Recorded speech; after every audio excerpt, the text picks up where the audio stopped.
and bringing present-day groundbreaking research to the front lines. We interview physicians and leaders in the industry about present-day healthcare challenges on our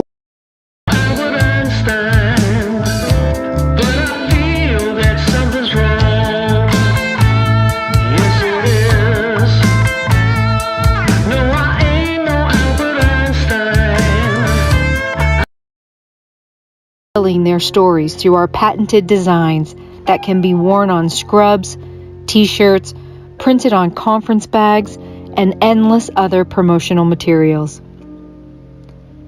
Daily Wear for Medicine is the first ever of its kind to create curiosity in medicine through visual art. We at MedBricks are celebrating unsung heroes of the past who made enormous contributions to the field of medicine through our unique campaign called Daily Wear for Medicine. You can wear it, carry it, and give it.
Oh, I have to turn on the music maybe.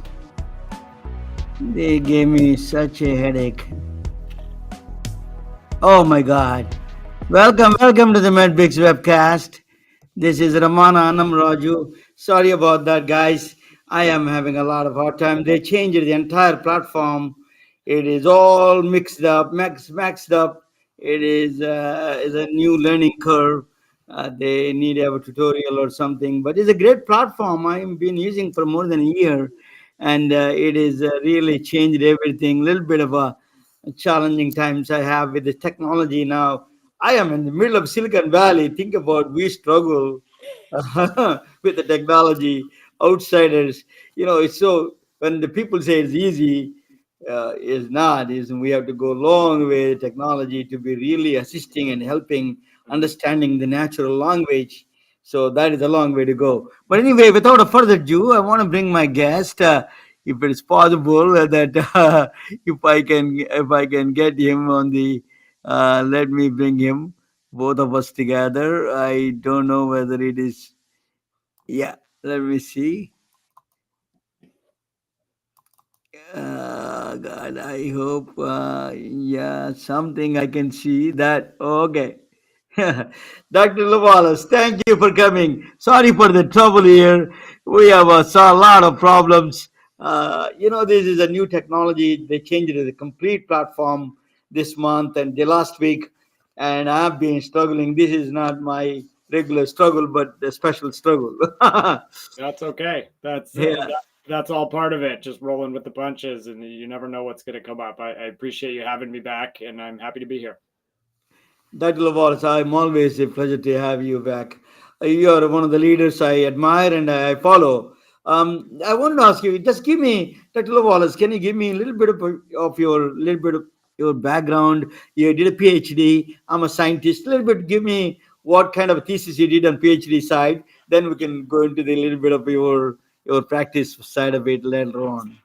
Thanks for asking about that. Always happy to delve into the past a little bit. I don't get to talk about that much these days, as I'm primarily doing clinical medicine but my PhD was in the developmental genetics department at New York University School of Medicine, and I studied in the lab of a professor named Holger Knaut, and he was fascinated by the way that in early embryogenesis, the way cells get to where they need to go in an orderly and repeatable and reliable fashion, so that they can come together to form organ systems.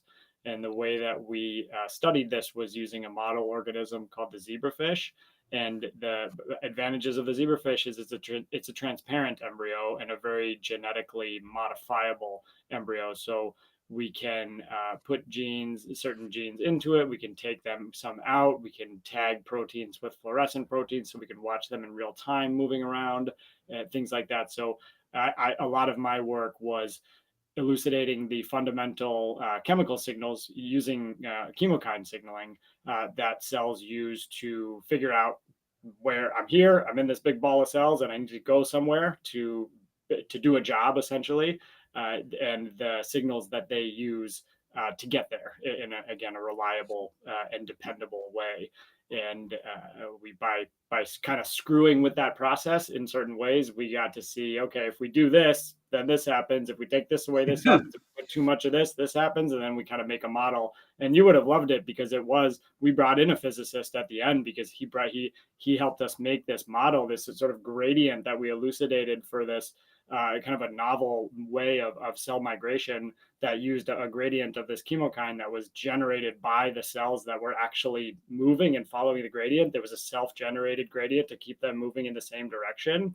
And we collaborated with a physicist to help model that out for us. And that was way beyond me. I was very grateful for his assistance. I love learning about math and physics and hearing about it, but I don't grasp it on a fundamental level. I have trouble with that. But thanks for asking. That's very interesting. A self-generated gradient. You said that itself is a mystery behind it. So looks as a couple of three words, but it is a deep mystery behind that, the nature itself. Yeah, yeah. Thank you for joining. I enjoy that. That always understanding the difficult part of the cell communication is always wonderful to listen to. And as a physicist, as a thinking, as outsider, that is really, really fascinating to me. Now, after you did a PhD and a MD in Stanford Medical School here, right here, a few miles from here, you did that. Tell us that experience a little bit.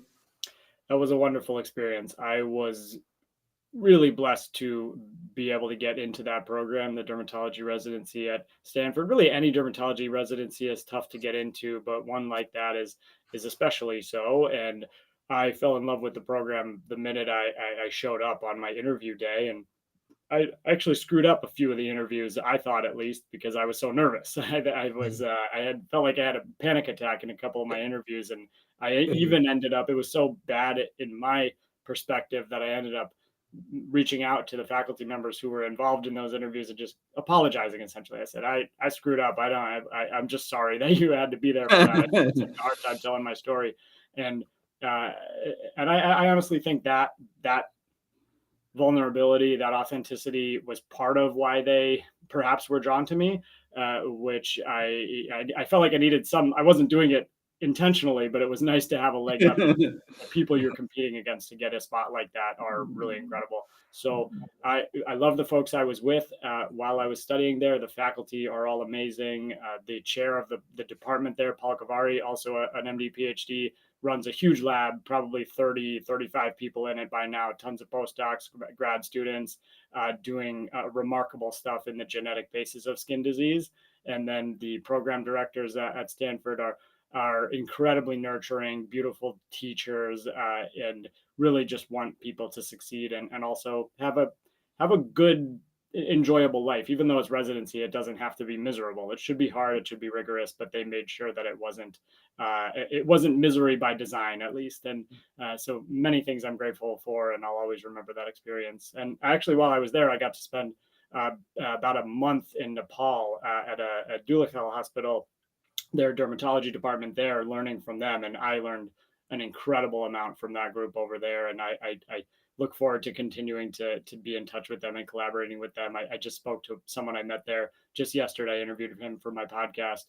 He's at Johns Hopkins School of Medicine, or Johns Hopkins Public Health School right now, from Nepal. He's spending the summer there as a summer scholar. He finished medical school in Nepal, and he's a real rising star. And I look forward to seeing where he goes. So yeah, lots of good memories from Stanford. I was very grateful for that. Yeah, just you mentioned Nepal. So panic attack. Don't worry, I get panic attack every time I come on podcast. But I want to ask you. Just you mentioned Nepal. So what is your that? What is that? The latitude and all those heights. Does it create a different kind of a pressure on the skin, or do you see different kind of pathologies there in those areas? Actually, that because you mentioned them. Just I'm curious. I'm sure there is if you drill down hard enough, I'm sure there are some differences in terms of the pathology just based on position on Earth and the relationship to the sun and things like that. But what I noticed more so was that because it was coming from a place where I was seeing a lot of people with light colored skin like me who are prone to getting skin cancers, especially in their older age. A lot of people would come into dermatology clinic for some sort of spot. I'm worried this is cancer, this mole I'm concerned about. You go to a place like Nepal and people are sometimes have concerns for skin cancer. And that honestly tends to be the easier stuff because you just look at it. Do we biopsy this or not? If it is cancerous, that can be hard to deal with, but it's not much of a puzzle or a detective story. But in Nepal, there were such a wide range of rashes that were related to some inflammatory, some infectious, some even could be cancerous, and things like cutaneous lymphoma. And it was a great challenge for me being able to see all these entities in people with inherently a darker skin tone, because that's harder as well. You don't see the inflammation as easy as you would in someone like me. We always say things are erythematous or pink or red, and that's not true. It's true in me, but it wouldn't necessarily be true in you. If we had the same rash, mine would look a lot more red than yours would, but it's still the same thing. And that's a good thing for a dermatologist to remember, and good training to seek out, because we really need to do, in terms of equity, we need to be able to recognize these things in a timely fashion in all different skin types. But it was a lot of more challenging cases than I would see in a typical clinic environment at Stanford, for instance. So the rigor of it, the residents were incredibly learned. They knew the textbooks front and back, and their attending physicians held them to a very high standard, and they didn't have the tests that we have to rely on.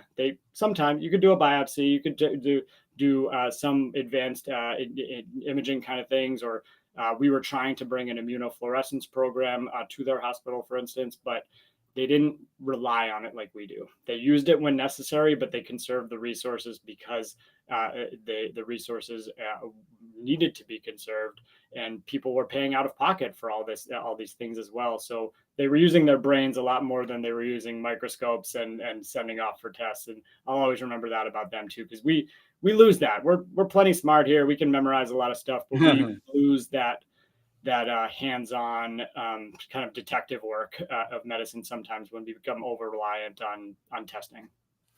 Interesting. Did you go to the Everest? Did you climb Everest or base camp? At least you went to the base camp. I wish. I didn't have any time for trekking. I was working most of the time I was there, but I did get to explore some areas and had my roommate while I was there did do some trekking, and he told a very scary story about a mudslide that happened while he was there. It was I'm glad I didn't, but I did see some amazing sights. You could see from the guest house I was living in this village, Julikau. It was on top of a hill, and every morning I would look out in the clouds, and every once in a while I would see Everest peaking in the distance, and just an unbelievable country. The sights, the people, the food, the culture, everything about it. Hospitality is the biggest thing I remember, and that's a big part of my practice. Had the way that people made me feel, regardless of the amount of resources they themselves had. was memorable, and I try to apply that here.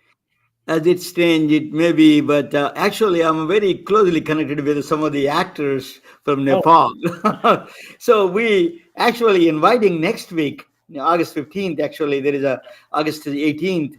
One of the famous Nepalese actors, Manisha Koirala, great, she's coming to India Independence Day parade in Fremont, California. Actually, she's from Nepal originally, so she's a Bollywood actress. So she wonderful. is coming here. So I'm going to tell you your experience about that. It's That's interesting. exciting. Yeah, for Uh, sure.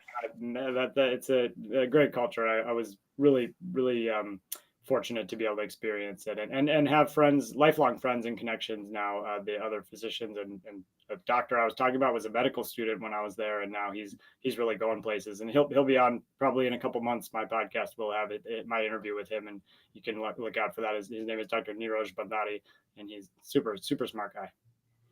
so you did a quantum jump from that side of the Midwest all the way to the. Tell us that experience. Yeah. Why you are a Stanford educated, MD, Mhm. PhD, dual degrees. You could have pointed anywhere in the world, just put your finger, you would have got the job. So how did you end up in Wausau County, in all the way Midwest? Land of tell us a little bit that Sure. experience and Sure. journey there.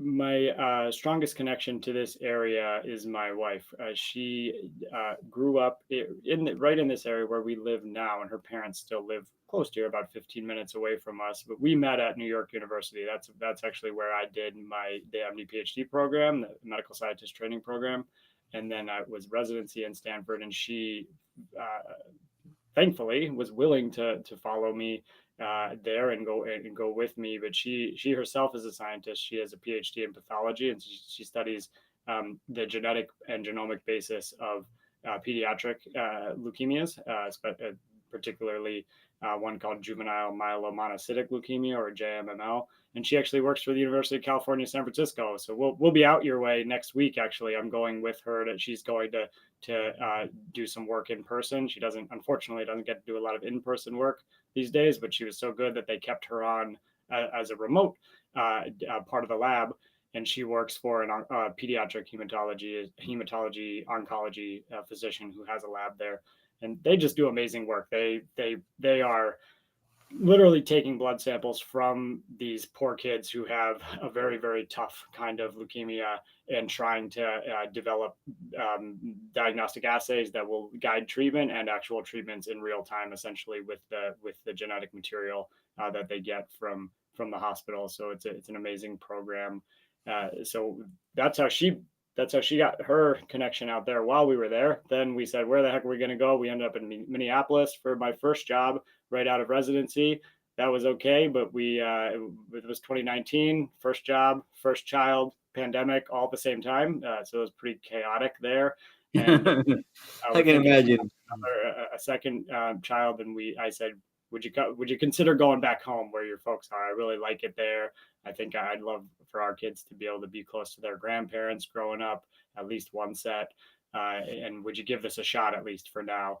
And we came here, and it's great right now. I don't know if we'll be here forever, but it's wonderful right now, and I'm really happy growing into this community, being a leader in the community, setting up a dermatology practice, trying to touch a lot of lives, and just be involved. It's a wonderful community, and a lot of great natural resources too: ski hill, mountain biking, snowshoeing, hiking, all the.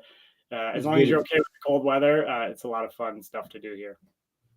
So, but no, and that is a great. You went for a job, or you took a different direction, just not a traditional path, even for the practice wise. Tell us a little bit that journey. Not every specialist will be going to that immediate that with a lot of loans and everything else. You jump into the different direction. What made you to go that independent direction that you choose? And then explain that direction too, if you don't mind. It was it all happened a little sooner than I expected it to. I always had a hunch that I would do something more than simply working for a large health system as an employee. But I was comfortable doing that for the first few years to get my feet wet and understand, really get good at the way I like to take care of patients and understand those things without having to think about too many other things. I didn't think I had the bandwidth for that. And like you said, some people have loans. It's just nice to, you have a family, you want to be able to treat them well, and you've gone through med school, residency, all this, and not having a whole lot of discretionary money to spend and all this. So having the job was nice in that regard. About 2 years into the second job that I had, the one that I took when we moved to Wisconsin, where I live now, I was kind of totally out of the blue, just terminated from my job without cause. So they never gave me a reason why. I have a hunch why, but they don't have to tell me, and that's part of the contracts. It's a state in which that type of employment agreement is allowed, and now I'm grateful that they let me go, and it wasn't really truly a good fit, and that's the only thing they did tell me. But the way they did it was interesting, to say the least. But nonetheless, as soon as that happened, it was a kind of a blow to the side of the head or back of the head, because I had no idea that it was coming, but I was kind of released into this path that I'm doing now. And I said, I'm never going to have a job again. I don't need a job. I probably shouldn't have a job, because I'm maybe speaking up a little more than I should as an employee, maybe kind of trying to behave more like an owner than an employee. So it makes sense for me to go my own way. And now I'm really trying to set an example for other people who don't think it's possible to be an independent physician now, insurance or whatever reason you make up in your head. There's a lot of stigma against that, and a lot of negative thoughts, limiting beliefs around that. So the reason I do my podcast and shows like yours, all of these types of things, is to give an example to people. The example that I didn't really have. When I was coming out, people just said, go to a university or get a job somewhere, because the private practice is really hard to do. And now I'm absolutely loving what I'm doing. But it's different. It's not a job. You don't just get this big old paycheck in a reliable way. You have to build it, and the returns are more, it's more exponential type of returns over time, and that's wonderful. But you really have to build it and take those risks and be willing to be patient. But I'm loving it. I'm ready. I'm ready to do it, and I'm glad that, in retrospect, I'm glad that they set me free in some regard. In 1990s, I was here in the Georgia and Alabama area. I used to see a lot of independent physicians. That's the only way that practice by physicians, or most of them are independent, and the direct care practices. You can go to cardiologist, you can walk into a cardiologist, a radiologist, dermatologist, doesn't matter, primary care. So everything was a fee for service. That was the model. And I used to set up their practices, and then also I used to place a lot of J1 visa doctors in rural areas. And so I traveled quite a bit of rural areas, and that was a great experience that I saw. That model went down with HMOs and IPA, all kinds of big healthcare systems, private equities. They came in, they swallowed this whole system, and they really structured into a different world. And then nobody's happy. Doctors are not happy. The patients are not happy. And I don't know who is happy, but somebody is happy there. One of them, I don't want to mention the Wall Street guys. Probably they're the happiest people. But this is a serious problem. It is not the entire country.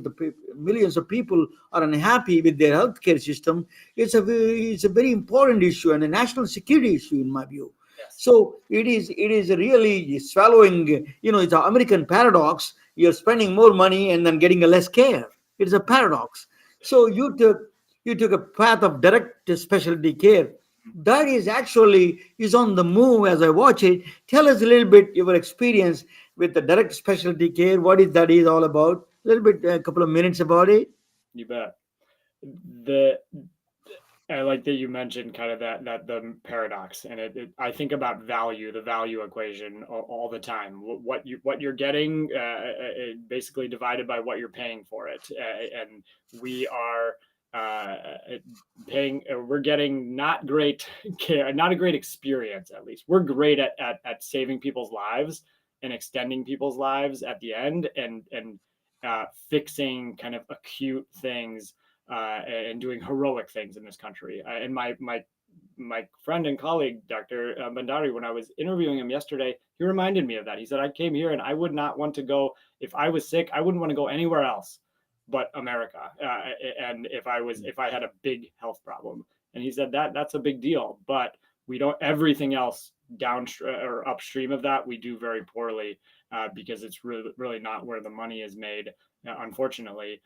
So I am approaching this in how can we kind of just take it back to where it used to be before the HMOs, before the managed care, and restore the doctor-patient relationship. And that's the only way that doctors enjoy doing what they do. So many of us are not happy because we signed up for something and then we got something else, and we aren't able to give people what we want to be able to give them, but they're still paying a lot of money, whether it's through insurance or deductibles, copays, whatever. And it's just it's demoralizing. So what I do now, I serve people in any way I possibly can. I take Medicare, I take Medicaid. I believe in those things. I don't believe I'm appropriately compensated for them, but I believe in participating in that to serve people who are being cared for with those types of insurances. And I'm a member of a couple just small boutique third-party administrators that help employers in the U.S. that are self-funding their health plans. They're finally saying, we're paying way too much for this. We can do better. And there are companies that are helping them do better. And one of the main ways they help them is they find independent doctors like me who don't have to charge these hugely inflated hospital prices to get an even better product. So I'm in network with a couple of those. That's a work in progress, but the direct care point, that's the meat of it. If you're not Medicare, not Medicaid, and you're not covered by one of these networks that I have a contract with, I say, let's talk about what problem you have. Let's talk about how much a reasonable price for that might be, and we'll negotiate if we have to. Or you say, great. Most people just say great, and they because they don't have to wait 6 months, and it's not crazy. It's not concierge medicine, not $2,000 to see me, right? I mean, I charge quite reasonable prices, and I really over deliver. I will, the first consult with any patient, no matter what it is, acne, whatever, it's an hour long. It might not take that long, but that's what I block. And people are really struck by that. We get to know each other. We are not rushed. I'm not feeling rushed, which is great for me. And then the follow-up between the first visit and the follow-up visit is we actually use that time. They can text me. They have my email address, but people don't abuse that because they feel cared for. They don't feel taken for granted, and it's working so far. I will get bumps in the road, but so far it's just so nice to be able to say, hey, you want to get in next week and not wait 6 months, and it's not going to go to paying down your deductible, but it's going to be probably less than you would pay if you have a deductible. Going to be less than you'd pay for your 5-minute visit at the local hospital clinic. So that's kind of what I do. I just meet people where they're at, and I try. I mean, I took care of a local artist, and she paid me with one of her pieces. Right, and that's nothing illegal about that, right? It was. I'm having fun. I saw one of your reviews of your patient. There's a rave review you posted. It's beautiful. That review by your patient that you gave, you posted it is really impressive. So let us talk about the cost. Let us talk about. I don't doubt that you provide a more than a beyond service. That's why people like her. She posted that review. It's beautiful. Mm-hmm. But let us talk about the cost part of it. There is two ways you can do. One is a membership fee. You can do monthly fee or something. That's one way of some people with the some people have some kind of a eczema and the constant is a chronic condition, or some people need a episodic care. So in the ways you can do membership, or you can do the flat fee, price transparency, flat fee. You can do both, either one of those ways in the direct specialty care. Is that right? That is a model that you embrace? Yeah, I have plans for membership type options for people who that is of value to them.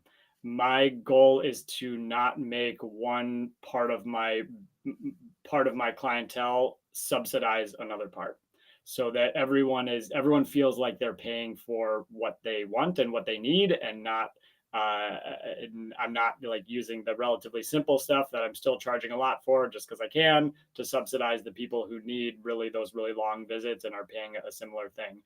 So I really try to match what the price with the service.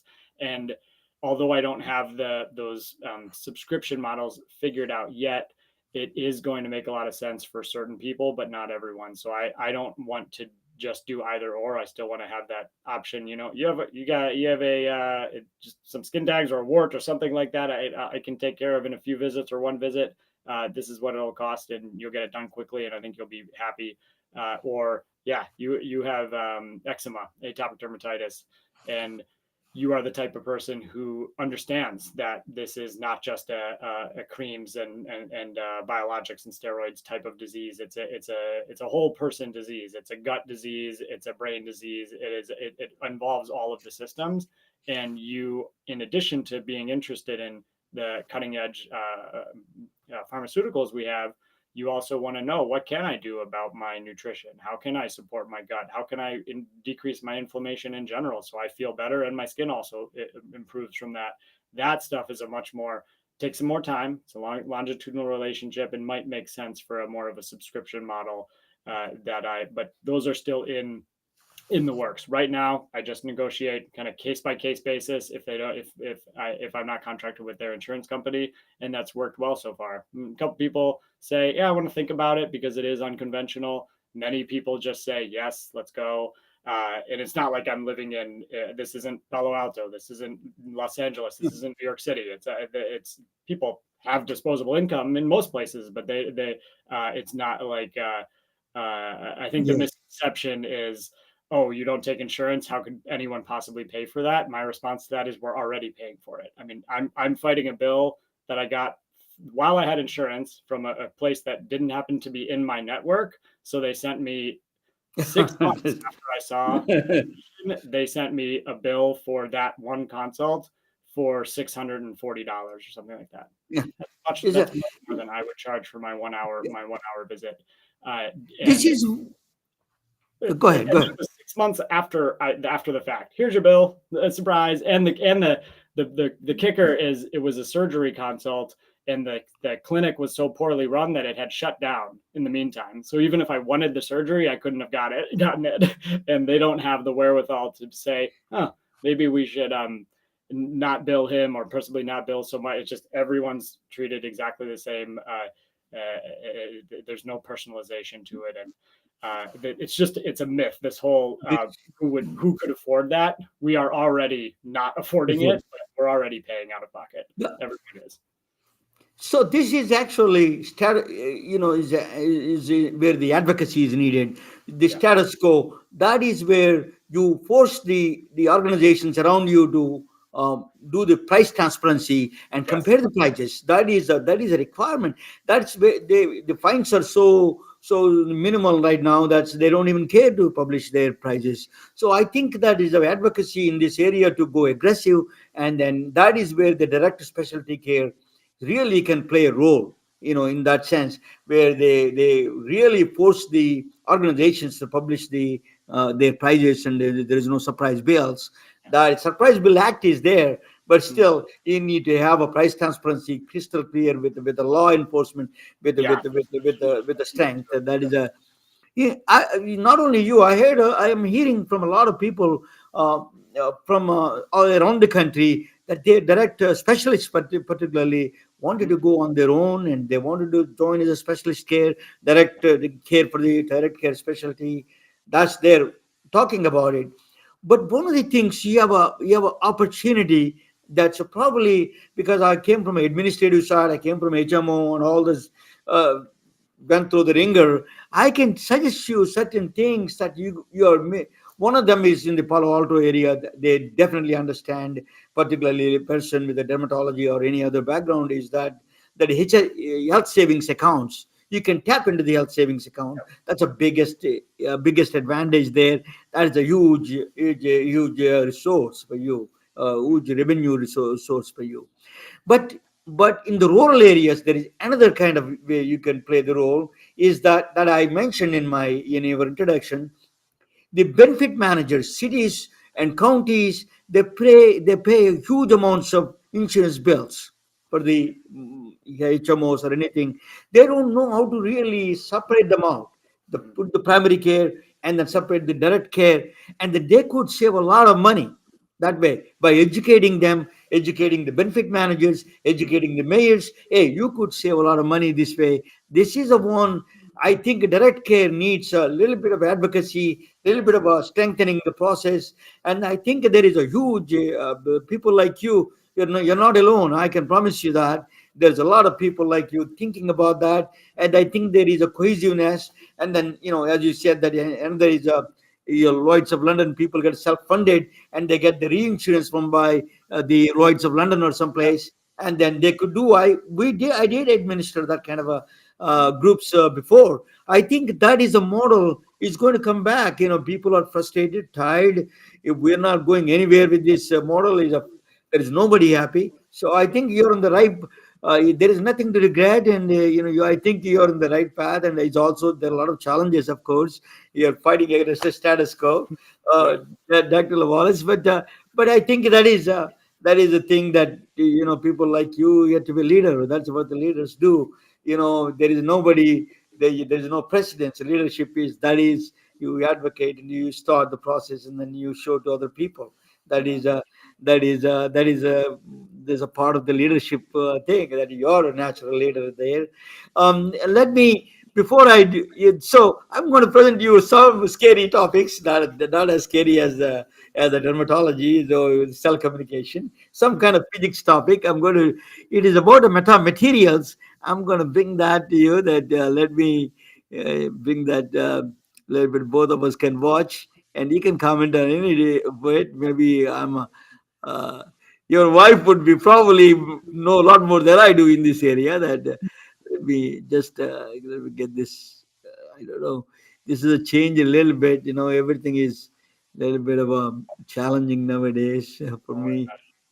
Um, but this is a topic is very interesting topic that I wanted to bring it. Um, that the let me put this one as I can do this. Maybe I can do this. Yes, this is better. Okay, that is a Dr. Stephen Lewellis. He's a dermatologist. Is really, this is a. I want to make this is a major one. I don't know how to do the bigger one. This one. Let me do. Oh no, I want to do this. Yeah, maybe change this. Uh-uh. This maybe this one. Okay. Anyway, I'm going to do this presentation this way. That next time I'm going to learn a little bit more. Uh, that is the that is the Dr. Stephen Lewallis from middle of nowhere. He's joining Wausau County. So I'm going to present a topic on the topic or interesting topic about this. There's a woman in Colonsay in the in the island of near British Island, Colonsay. Bride's mother was wearing this dress, for the wedding dress. And it is, everybody wears wedding dresses. Is not a big news, but it was printed in the local newspaper. And then some people said that dress is a white and a gold, and some people said that is a black and blue. Same people. That is just all of a sudden it became a viral. Yeah. Two people seeing the same dress, and it became a different interpretation they had. It became the global viral, and it really integrated a lot of scientists in this area. So what is that is all about? That the entertainers got involved, and then the genius scientists like Kanye West and the Taylor Swift, they were all involved, and they say Taylor Swift said that this is a gold and white, and the Kanye West said that is a black and blue. And then Kim Kardashian said that, oh, yeah, I don't know. Both of them she confused. So we need a rescue from Einstein for this kind of thing. So what is this? What is this all about? What is this? What is doing? So it is all about. Is interesting about is that this does eat us. I'm going to, my our internet is also today is everything is a little bit of a challenge everywhere. So the it is a long range of the light. Okay, that's a long range of light you're talking about. This is a. I'm going to put this big screen here. Yeah, the language of light. What is this? Is something about the light that we need to understand. Most of the people understand the light part of it is, that in the high school they must have read about uh, the the yeah, it is coming up here. It's I don't know. It's not okay. So it is a long way of light. So what is it? Everybody knows about this, a little bit about this refraction, reflection means you see in the mirror. That is a reflection. Refraction is, you see the refraction you see when you put a straw in the water. That is refraction. And the diffraction is, light goes into in the evening time. The sun is disappeared. Still you can see the clouds, the sun, the reflection. That's the diffraction. That's all common standard physics of the thing. That is, but there is another way of doing things. There is a light bench in other place. That is near the black hole. Actually, you don't need a mirror. If you look at if you're at the event horizon at the mirror in the black hole, you can see back of your head because it goes around all the way, come back and see you. So you can literally see yourself in the black hole without a mirror. That is Einstein's physics. So actually, if you see that the what is the other one is I was trying to tell you, see the barber show that he's showing the very mirror. You need a mirror for the barber, but you don't need a mirror in the black near the black hole. You can bend the light. The black holes bend the light circularly, almost in the event horizon. It all the things it bends is a complete. So you could see you don't need a barber there. You can see yourself in the back. So that is but there is another way of doing thing is the bending the light is so physicians can do that in the future. That is the uh, curving the light. Physicians can order now onwards a curvature of the light. You can curve the light. I'm going to tell you about that a little bit more. Why curvature of the you can bend the light and get a lot of medical diagnostics. I'm going to tell you why it does that, how you can do that. So it is a invisible man, as you know. People know. Have you seen a movie Invisible Man? You see that you see that really people think it is a fiction, but it's coming true. Let me tell you why how he does that. It is this is the this is the this is the mathematics already there. That's basically the idea of the manipulating the light and sound or came from the French mathematician Joseph Fourier. He gave already mathematics. The Fourier transformation is called. So that is he gave a mathematics for it. Jagadish Chandra Bose is an Indian scientist. He was doing a polarizing the light through plants. He was using a jute plant to polarize the light. That you see sometimes, that you see in the 3D in the movies. Sometimes you wear that polarizer glasses. That is one of them. So there is a mathematics and there is a structure, the infrastructure you can create, but there is a that's why the use of mathematics actually, if you see in the stadiums, you see here somebody talking, is not because amplification of that particular thing. It is actually you're using a Fourier transformation, because you're actually canceling all the waves and then you're amplifying that wave. So it is you're using a very high level filtering mechanism, and then mathematics Fourier transformation is a you have to send the same frequencies to cancel the other frequencies, and then L frequency is the only one comes out. That's why you could hear here. Otherwise, the whole stadium will be amplified. You cannot. So that is the mathematics behind it. So what is the so one of the things is, you see that light that I showed you, that Jagdish Chandra Bose. I think I spoke about that a little bit. So so the next one is engineering. Actually, that is, this is the one. You got to be pay attention to it. So if you go to the restaurant, you see put a straw there, you can see refracted that, because the light travels in a different state path. It take a minimum distance, so it has to refract, and you see that on the left side, but you never see the one on the right side. That is done by two scientists. One is Dr. Smith, another one is a Russian physicist. He actually gave a physics to it. You can do it physically. It's impossible. People thought it's impossible to do that. Is a positive refraction, negative refraction. Is, you see that refraction on the left side and the refraction on the right side is not possible, they thought. So that was the biggest challenge. But in the Duke University, they solved that problem. They first came out and showed that.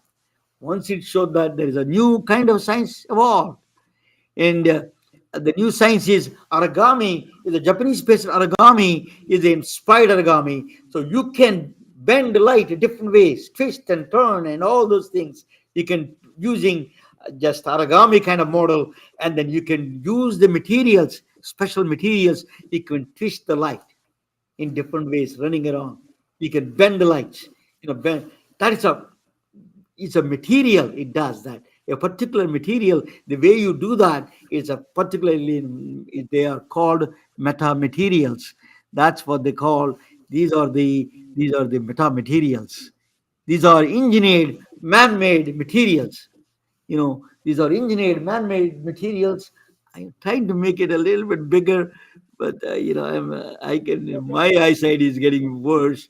These are the. Let me bring the side, if I can bring him side, maybe this side.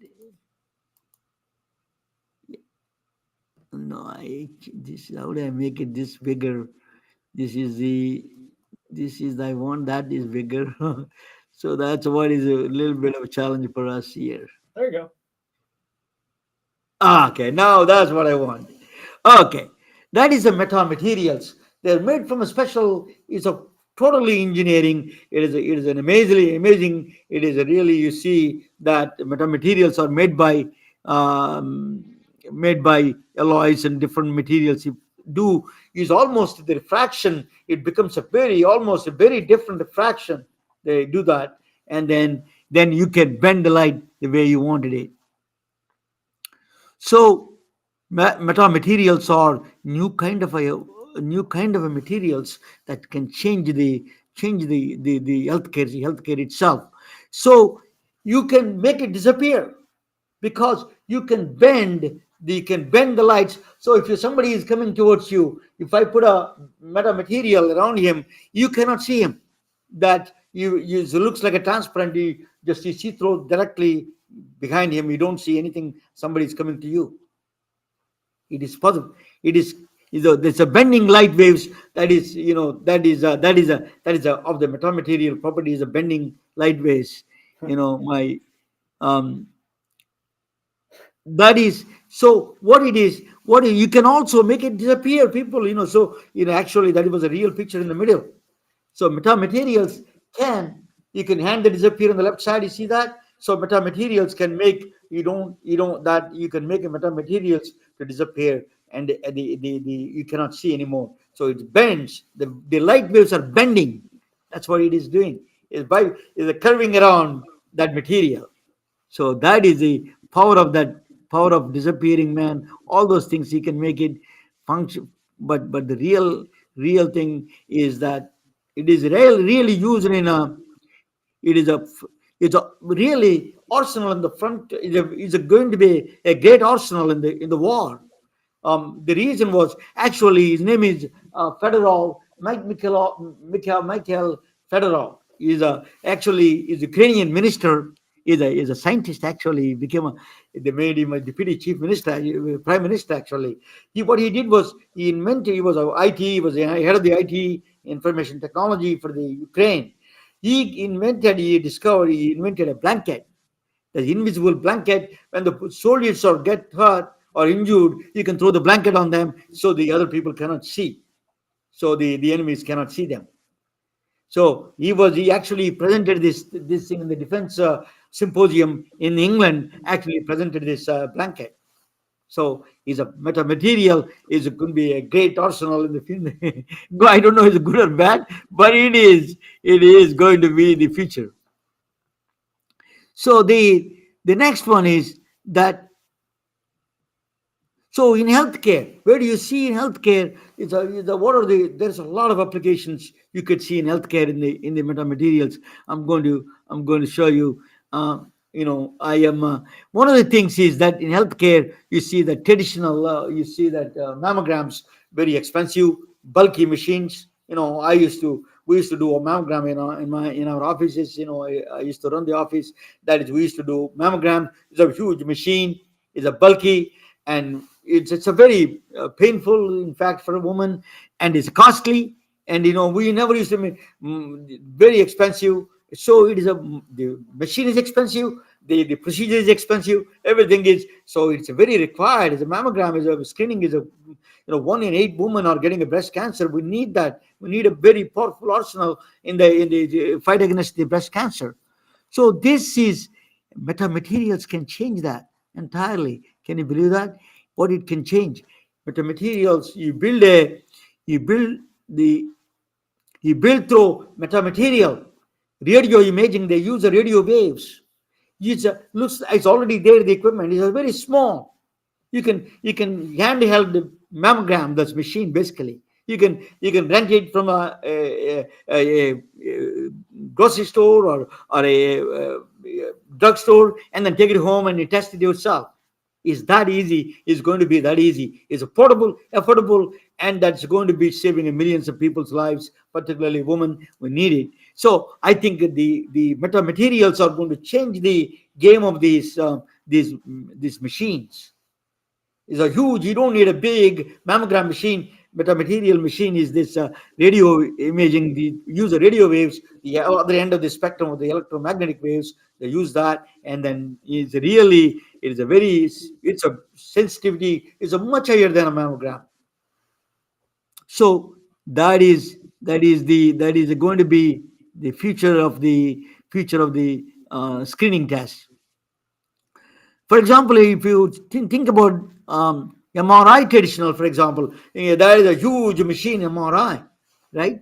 The MRI is expensive, costly. It's not too many. It's not accessible in a lot of places. In India, we have hardly any. You have to go through a big city, 200, 300 miles to go to get an MRI done.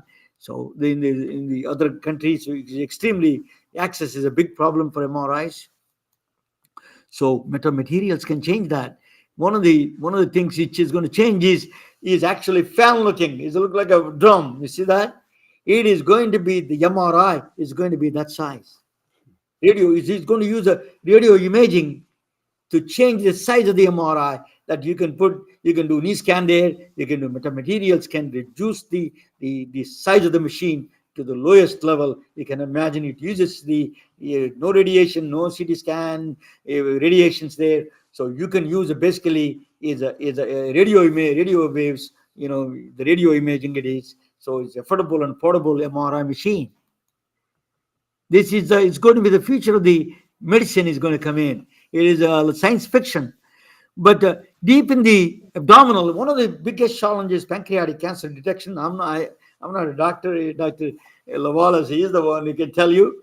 But it's a very difficult one. It's a deep in the abdomen. It's very difficult. I used to in the lab that I used to run, the radiology lab. This ultrasound is one of them. It's always difficult to find the pancreatic the pathologies, because that, and particularly obese patients you have is another challenge. A limited sensitivity ultrasound doesn't have that kind of power to do to find that pancreatic cancers pathology. So metamaterials can do that.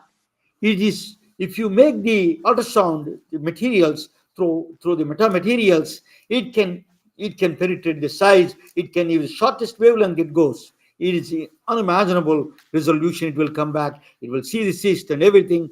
So we can, in the future, we can detect a pancreatic cancer way in advance. We can save millions of thousands, if not millions, lives. This is the biggest challenge for the pancreatic cancer. Is one of the toughest one to diagnose. I think we have a new material, metamaterial, can really help in this game. The next one is the cancer detection. Is actually the cancer, the contours that you see. It was Dr. Lewellis is talking about a photo that the radio, the photosensitive, that you can see the photo that radiant. That my English is not 100% good. Lightening up the cells. That photo, that thing that light up. So you could literally see the dead cells versus the living cells. You can see the contour very well in the cancer area. So it's going to be made by metamaterials. But the favorite one is the next one is my the most of the surgical instruments, they won't vibrate anymore because they're made from metamaterials. They won't vibrate. So these are all benefits for the healthcare from metamaterial, pure engineering and pure physics. Think about that. What physics is giving it to the humankind, mankind. So there's a feature, the stroke detection. You can see while you are on the way to the hospital, you can detect pathology, completely diagnose through metamaterials. Just plug the head there, and it can tell you everything about it. It is an amazing things are coming up in the metamaterial world. There's a lot of research going on. So the metamaterial and the if you talk about the stents, for example, if they're made from metamaterials, they don't degrade. And then there is other infections come around it. So you can really change through metamaterial a new kind of stents you can create and meshes. And a lot of people use stents, as cardiologists and all those guys, so these are all big drug stents, and all these stents you can use a metamaterial stents. Really, that's going to change the game. So what then I'm going to talk about is then, if it is I hope I can show you at the end. Probably I show you. I don't want to change this thing. If I change it, it's almost I'm going to show you at the end of the video how the glucose monitoring blood glucose. Just to wave the hand, it will give you blood glucose levels. So made from metamaterial. Just wave the hand, that's it. In between, it will give you the blood glucose levels. So there is another fun fact. There is a gossip talk. I'm going to do a little bit. These are physicians can in the University of Washington. They do this kind of a lot of things are building up. There are a lot of sensitivity. These are all the new things are coming. Endoscopy. Sorry, this is endoscopy. You can do really literally see the bending the light. You can see through the everything in this one. That is not the shades. We have a lot of shades come out of the endoscopy when you do upper or lower endoscopy. It doesn't matter. So there's a lot of shades come out. But if you send the bending light, you can bend the light. So you can see literally there is no shades in it. So you can see the pathology much clearer. I'm a physics. I'm not a doctor. I tell you, as much as the physics side of it, that's all I could do. Anything that I do wrong in the medical side, excuse me, you have to pardon me about that. So it's a glass fabs. It's the way they make metamaterials, or you have to do with utmost precision. They do IC fabs here in Silicon Valley. Integrated circuits. You need a similar kind of a lab fabrication you have to do with a high level, high sensitivity places. You got to develop that materials. So it requires a very highly sophisticated fabrication. The labs you needed to do the fabrication for that kind of a material. So the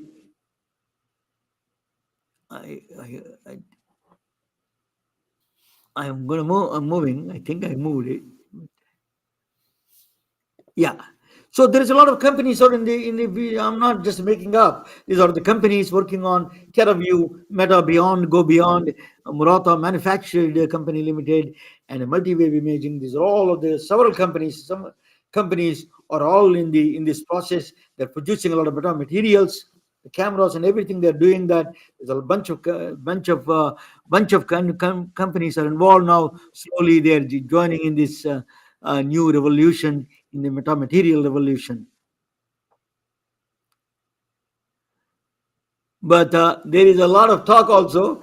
They say aliens use a don't check on me. I'm a physicist. I'm going to talk a little gossip here. But they say in Las Vegas there is a place that all the UFOs, all their things they stored, all of them are they found out is through metamaterials. They are using metamaterials in that one. So Dr. Stephen Lewellis, if he gets access to it, he can tell us about it a little bit more. so so that is the world of a metamaterial. It is a really, we're going to change. So I'm going to go back to the metamaterial is going to change the world of healthcare in the future. We are on the cusp of a revolution.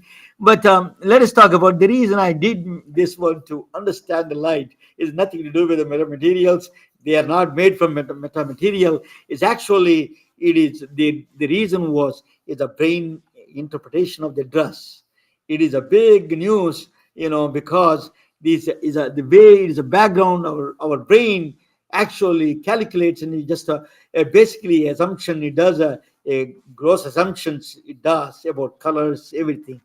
So some people who are in the background, it is also, it depends on the background, and inside, outside, or just your way of trained eye, all these things, all pathologists is involved. It is a little complicated, as not as simple as that, but that is the case. That is, if you see that, actually simplest explanation could be still beyond the explanation, is beyond this, but is a background is, you see that one background is, you see gold and white, other one is a blue, black and blue. So it has nothing to do with the metamaterials. But if they're metamaterials, they will be disappearing for us. But anyway, thank you for listening. I hope I gave you something different from physics side of it. I'm going to bring a Dr. Lewellis back. So let me bring it. Let me hide this. Yes. So what do you think, Dr. Lewellis? I love it. I love learning from a great teacher and people who are really passionate about these things and are willing to remember the history and walk us through those type of things, because it, even though I don't have the mind to think like these physicists who grasp the mathematics and they can somehow think like, when I think about how Einstein just came up with these theories, because he just said, I think I just, it seems like that's how it should be. But then you put the equations and all that, and you have to put pen to paper to actually demonstrate those things. I just love learning about that, because even if I pick up one small thing, I can then bring it eventually to some other part of my life and some interaction with a patient or something that I'm thinking about, some idea. And that's only when you reach a certain part time in life and you've consumed enough that you start to be able to make those connections. That's why one of the reasons I love your show is that it's bringing all the bricks together, and it's not forgetting all of these things are truly connected, even though they're not obviously connected. And it's also just fun to learn. Thank you for coming here. That compliment means a lot to me from you, coming from you, from a Stanford-educated doctor. As a truly an honor. Dr. Lewellis, you're in a let us talk about this direct specialty care. You think that it's going to, the model has to be changed, right? We have to change. What do you think? How the people are responding to you, that when you present this, if you can change the rural America, like places like Wisconsin, you can change the rural America. You can easily change the rest of America much easier. If I can change somebody in rural Georgia, that definitely everybody that accepts it. So tell us, how you can approach that. Give us a little bit of insight into how you talk with that rural Americans are true, or they don't know all these complicated mechanisms of the payment, reimbursements, and deductibles, copays, and how do you explain them simplest terms for these things, very way to they can understand and say that is really you're adding a value to them. Yeah. Good point. It's still a challenge to a large degree, but that doesn't mean not it's not worth putting yourself out there and telling people that you are there to deliver a service that they want.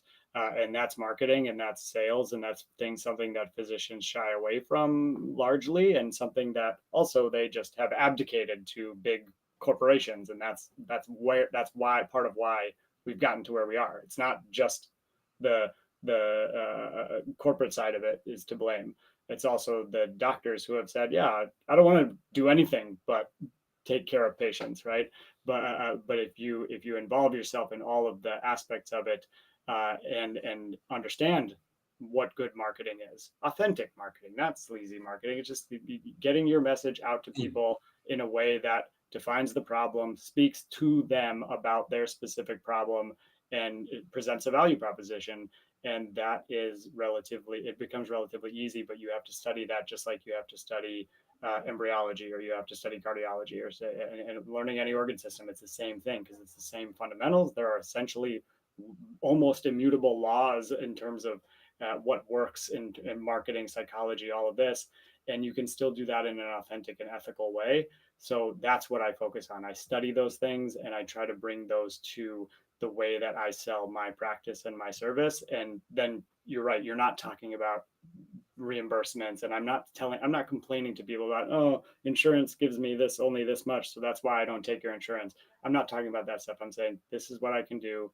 This is the value proposition. You're going to get in sooner. You're going to have a better experience. You're going to be with me longer. And those are all things that you're frustrated with within the current system.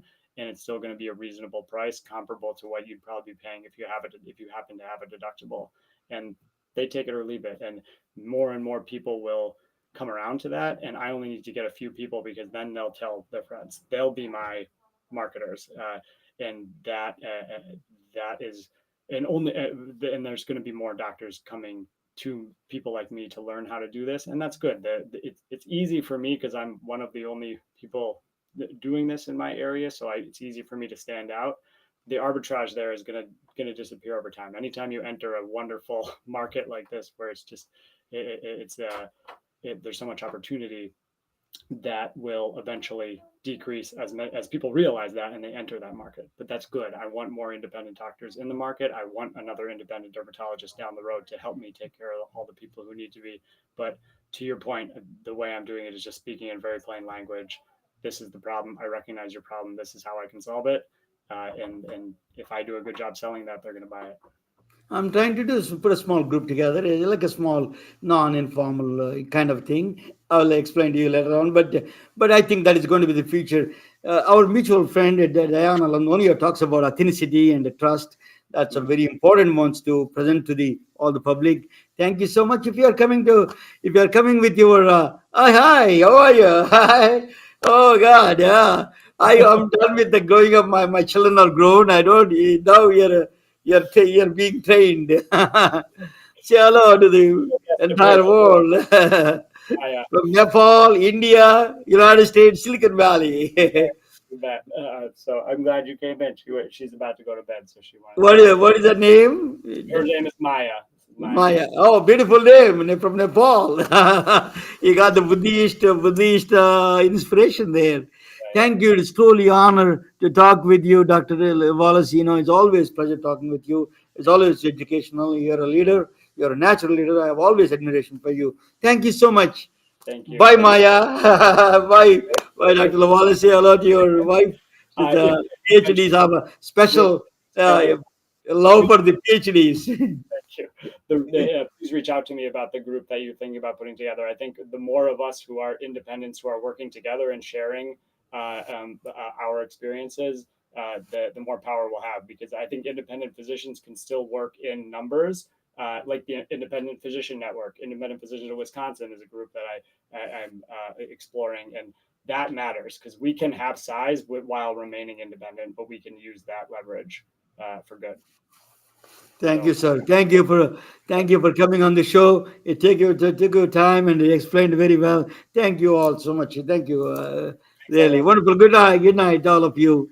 My new technology is always challenging this. Technology comes in new, this is called entropy. More features you add, more entropy increases, they say. That's what happens to all of us. That's one thing, something we need to learn on that one. But yeah, yeah, I don't know how to where these things go. But I'm going to play this my end final question. Bye. Good night, all of you. Telling their stories through our patented designs that can be worn on scrubs, t-shirts, printed on conference bags, and endless other promotional materials. Daily Wear for Medicine is the first ever of its kind to create curiosity in medicine through visual art. We at MedBricks are celebrating unsung heroes of the past who made enormous contributions to the field of medicine through our unique campaign called Daily Wear for Medicine. You can wear it, carry it, and give it